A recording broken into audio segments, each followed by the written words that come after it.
राम का जन्म। मंत्रीगणों तथा सेवकों ने महाराज की आज्ञानुसार श्यामकर्ण घोड़ा चतुरंगिनी सेना के साथ छुड़वा दिया।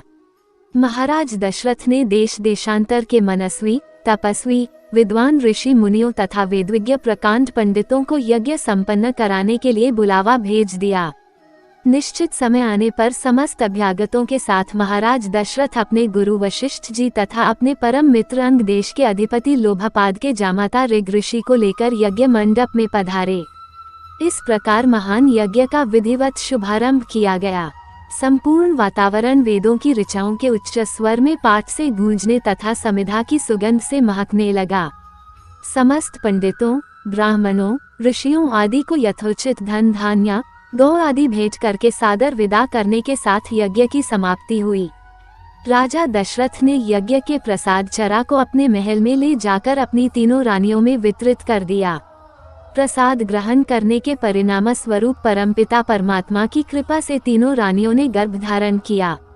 जब चैत्र मास के शुक्ल पक्ष की नवमी तिथि को पुनर्वसु नक्षत्र में सूर्य, मंगल, शनि, बृहस्पति तथा शुक्र अपने अपने उच्च स्थानों में विराजमान थे, कर्क लग्न का उदय होते ही महाराज दशरथ की बड़ी रानी कौशल्या के गर्भ से एक शिशु का जन्म हुआ, जो कि श्यामवर्ण, अत्यंत तेजोमय, परम कांतिवान तथा अद्भुत सौंदर्यशाली था।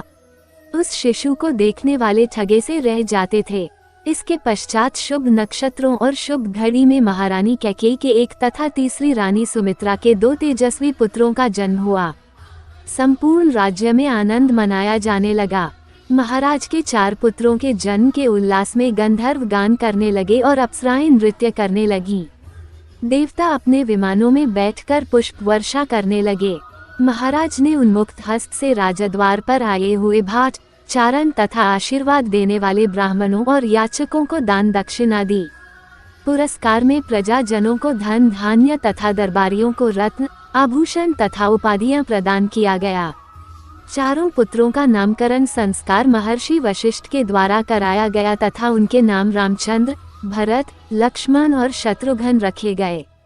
आयु बढ़ने के साथ ही साथ रामचंद्र गुणों में भी अपने भाइयों से आगे बढ़ने तथा प्रजा में अत्यंत लोकप्रिय होने लगे। उनमें अत्यंत विलक्षण प्रतिभा थी, जिसके परिणाम स्वरूप अल्पकाल में ही वे समस्त विषयों में पारंगत हो गए। उन्हें सभी प्रकार के अस्त्र शस्त्रों को चलाने तथा हाथी, घोड़ी एवं सभी प्रकार के वाहनों की सवारी में उन्हें असाधारण निपुणता प्राप्त हो गई। वे निरंतर माता पिता और गुरुजनों की सेवा में लगे रहते थे। उनका अनुसरण शेष 3 भाई भी करते थे। गुरुजनों के प्रति जितनी श्रद्धा भक्ति इन 4 भाइयों में थी, उतना ही उनमें परस्पर प्रेम और सौहार्द भी था। महाराज दशरथ का हृदय अपने 4 पुत्रों को देखकर गर्व और आनंद से भर उठता था।